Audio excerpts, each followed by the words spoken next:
پیر صاحب کی لمبی سفید سی داڑھی، ان کی سرخ و سفید رنگت اور آنکھوں میں عجیب سی چمک دیکھ کر میں تو ان سے مروب ہو گئی۔ انہوں نے مجھے دیکھتے ہی کہا، تیری قسمت میں اولاد ہے، لیکن تجھے اس کے لیے بہت محنت کرنا پڑے گی۔ اولاد کا سن کر میں تو ان سے مزید متاثر ہو گئی۔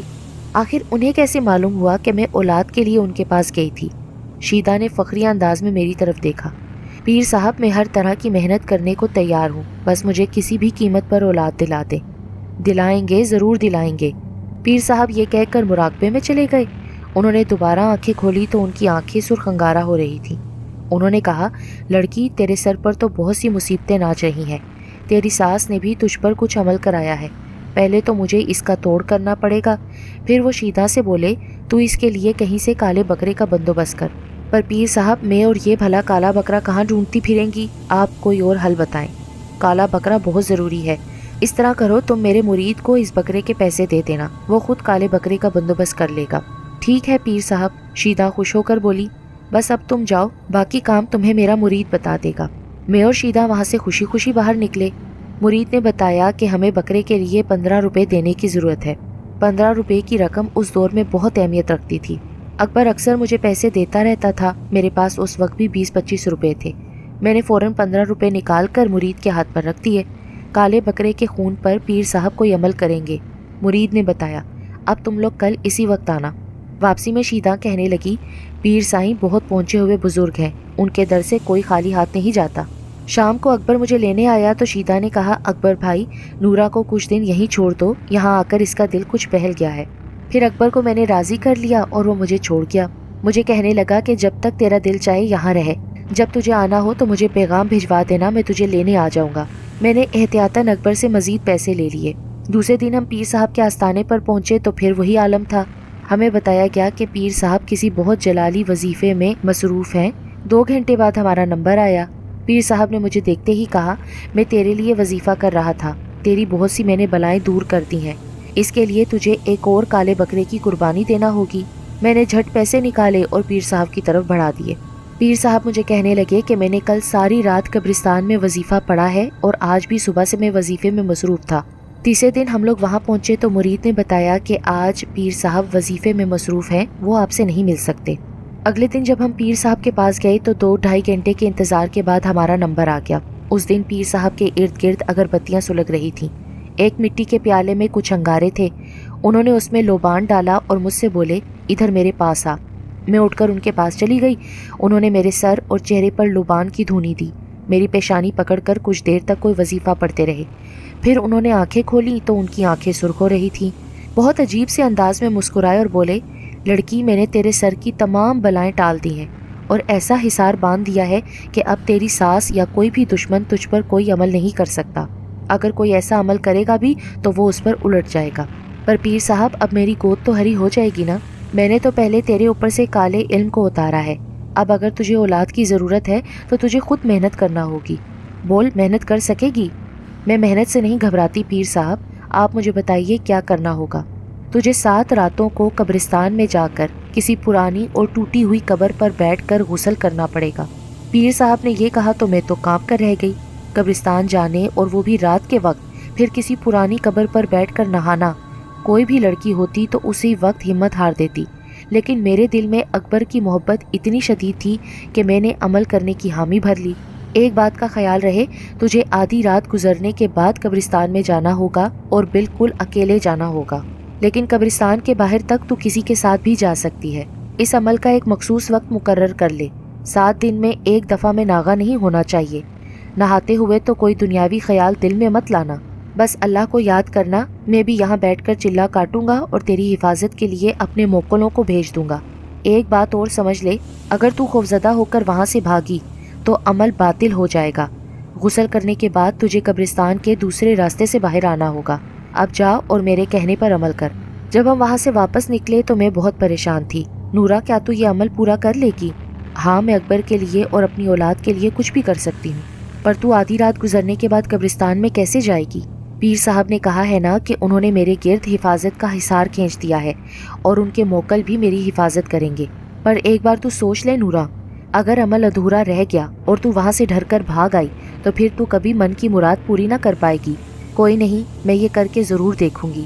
اگر ایسا ہوا تو میں اسے اپنی قسمت کا لکھا سمجھ کر قبول کر لوں گی۔ پیر صاحب نے جمعرات کی رات سے عمل شروع کرنے کو کہا تھا۔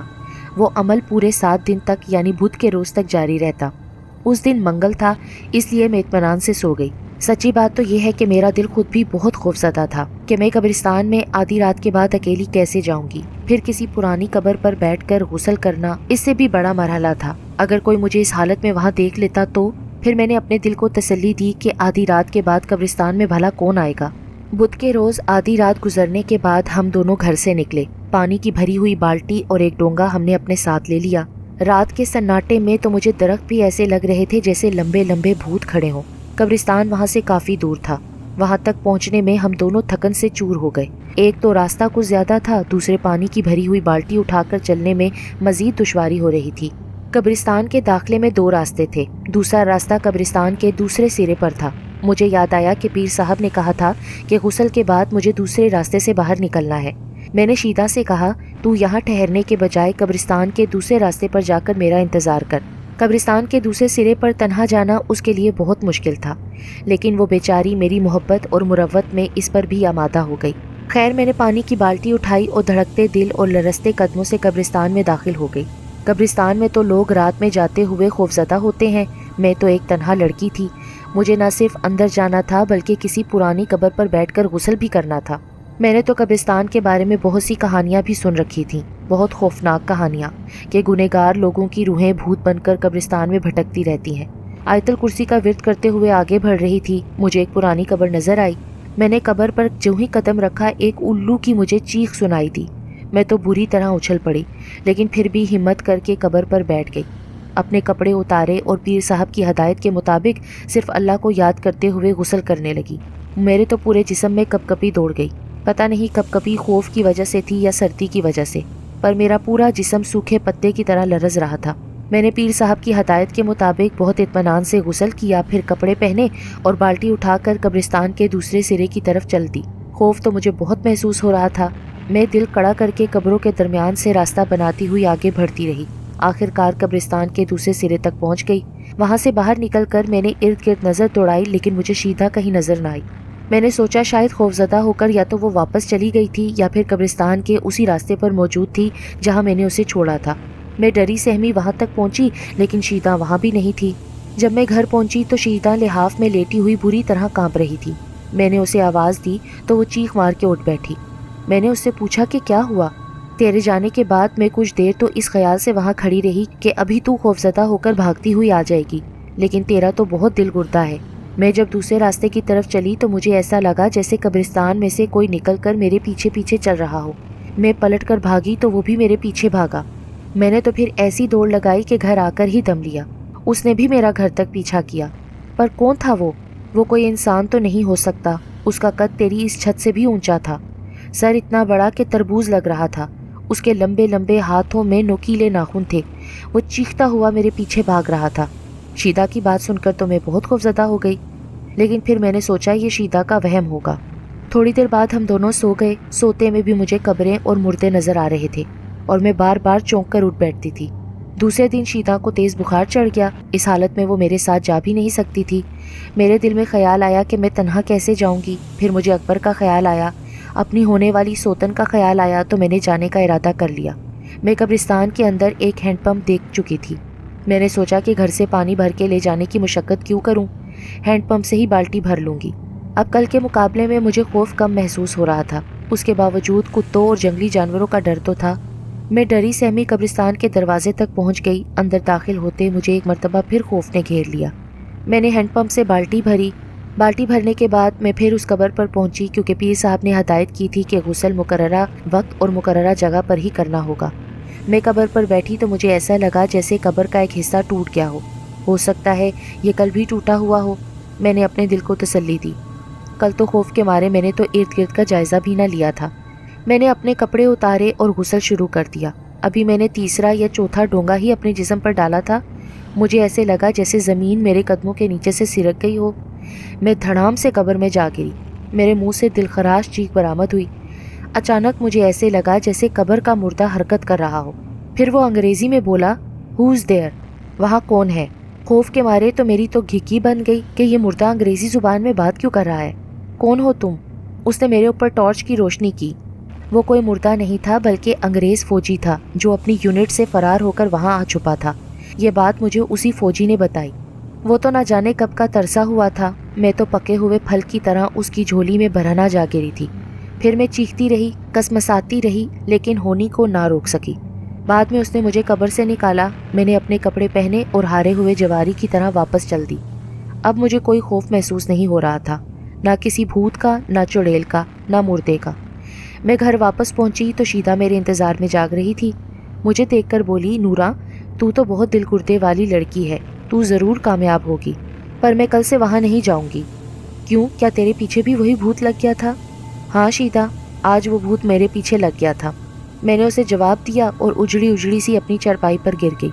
میری ساس کہتی تھی کہ کام مت کر، میلی ہو جائے گی. آج تو میں واقعی میلی ہو گئی تھی. میں نے اکبر کی امانت میں خیانت کی تھی. پھر میں نے یہ سوچ کر دل کو تسلی دی کہ میں نے جان بوجھ کر تو ایسا نہیں کیا، بھول چوک کو تو اللہ بھی معاف کر دیتا ہے. میں نے دوسرے ہی دن اکبر کو پیغام بھجوا دیا کہ مجھے آ کر لے جاؤ. اب میں نے سوچ لیا تھا کہ اولاد تو میری قسمت میں ہے ہی نہیں، ورنہ میرا عمل یوں ضائع نہ ہوتا. اکبر شام کو ہی آیا اور مجھے گھر واپس لے گیا. وہ بہت خوش تھا کہ نورا تیرے بغیر تو گھر مجھے کاٹنے کو دوڑتا تھا. اکبر بھی مجھ سے یوں ملا جیسے ہماری شادی اسی دن ہی ہوئی ہو. میں اس کے بعد کھوئی کھوئی رہنے لگی. میرا عمل تو ادھورا رہ ہی گیا تھا، میری عزت بھی جاتی رہی. ایک دن بیٹھے بیٹھے مجھے زور کا چکر آیا. یوں محسوس ہوا جیسے اپکائی سے میری آنتیں باہر آ جائیں گی. میں ہینڈ پمپ کے پاس جا کر اپکائیاں لینے لگی. اماں بھاگی بھاگی آئی اور بولی، نورا تیری طبیعت تو ٹھیک ہے؟ مجھے تو اماں صبح سے چکر اور اپکائیاں آ رہی ہیں. اماں کا چہرہ تو خوشی سے دمکنے لگا. وہ بھاگی بھاگی گئی اور گاؤں کی دائی حاجرہ کو بلا لائی. دائی خاصی عمر رسیدہ اور تجربے کار تھی. اس نے میرا جائزہ لیا اور اماں کو خوشخبری سنا دی کہ مبارک ہو، تم دادی بننے والی ہو. اماں تو خوشی کے مارے ناچنے اور کودنے لگی. اماں نے اسی وقت ایک آدمی دوڑا کر اکبر کو کھیتوں سے بلوا لیا. اکبر بھی یہ خوشخبری سن کر دیوانہ ہو گیا. اس نے اسی وقت ایک آدمی بھیج کر سیروں کے حساب سے گڑ منگوایا اور پورے محلے میں تقسیم کرایا. اس دن کے بعد سے اماں نے تو گویا مجھے ہتھیلی کا چھالا بنا لیا. وہ تو مجھے ہل کر پانی بھی نہ پینے دیتی تھی. آخر وہ وقت بھی آ گیا جب اس گھر میں بچے کے رونے کی آواز آئی. میری حالت خراب تھی. مجھے تو صرف دائی کی آواز سنائی تھی، مبارک ہو، تمہارا پوتا ہوا ہے. اماں نے اسی وقت خوشی کے مارے پورے گاؤں کو کھانا کھلایا. اکبر بھی بہت خوش تھا. بچے کو جو بھی دیکھتا تھا وہ یہی کہتا تھا، یہ تو بالکل کسی انگریز کا بچہ لگتا ہے. اس کی سرخ و سفید رنگت، سنہرے بال اور نیلی آنکھیں تھیں. اس کے فوجی انگریز باپ کے بھی سنہرے بال اور نیلی آنکھیں تھیں. اس کے فوراً بعد پاکستان بن گیا اور ہم لوگ پاکستان چلے آئے. یہاں اکبر نے آ کر کپڑے کی تجارت شروع کی. اللہ نے اس کے کاروبار میں ایسی برکت دی کہ 4-5 سال بعد ہی اس نے نہ صرف گاڑی خرید لی بلکہ ماڈل ٹاؤن میں ایک بنگلہ بھی بنا لیا. پاکستان آنے کے 10 سال بعد اماں کا انتقال ہو گیا. انہوں نے نہ صرف پوتے کو گود میں کھلایا بلکہ بیٹے کی دن دگنی اور رات چگنی ترقی بھی دیکھی. اکبر نے اپنے بیٹے کا نام انور رکھا تھا. اس نے انور کو بہترین اسکول میں داخل کرایا اور جب وہ جوان ہوا تو اعلیٰ تعلیم کے لیے ولایت بھیج دیا. پھر وہ وہاں ایسا گیا کہ پھر لوٹ کر نہ آیا. پہنچی وہیں پہ خاک جہاں کا خمیر تھا. مجھے اس کے جانے کا ذرہ برابر بھی صدمہ نہیں تھا. ہاں، اکبر اسے یاد کر کے بہت آبدیدہ ہو جاتا تھا. انہیں تو آج تک اس حقیقت کا علم نہیں ہے کہ انور ان کا بیٹا نہیں تھا. پھر سنا تھا کہ وہاں اس نے میم سے شادی کر لی تھی اور اب اس کے بھی جوان بچے ہیں. عمل ادھورا رہنے کے باوجود میرے بچے کا ہو جانا اس بات کی نشاندہی کرتا تھا کہ وہ ایک ڈھونگی پیر تھا. وہ صرف بکروں کے بہانے پیسے لیتا تھا اور عورتوں سے غلط کام کرواتا تھا. اس نے مجھے اولاد پیدا ہونے کی لالچ دیکھ کر کس قدر بڑا گناہ کروایا. میں ہر وقت نادم اور شرمندہ رہتی تھی اور میں یہی کہتی تھی کہ میں نے جو نادانستگی میں گناہ کیا تھا، اللہ پر توکل کرنے کی بجائے اس ڈھونگی پیر کی باتوں میں آ کر میں جو اتنے بڑے گناہ کی مرتکب ہوئی تھی، تو پھر اس انگریز فوجی کا قبر میں چھپنا، میرا عزت لوٹنا، حمل ٹھہرنا اور ناجائز بچہ پیدا ہونا، یہ سب اس گناہ کی ہی سزا تھی. اسی لیے اگر اللہ پاک اولاد سے نہیں نوازتے تو اس میں اللہ کی بہت بڑی مصلحت ہوگی. اللہ پر توکل کرنا چاہیے اور کسی بھی پیر فقیروں کے پاس جا کر گندے عملیات سے پرہیز کرنی چاہیے. یہ نہ ہو کہ آپ کو بھی گناہ کرنے کی سزا اس دنیا میں ہی بھگتنا پڑے، جیسا کہ میں نے اس ناجائز بچے کی صورت میں بھگتی.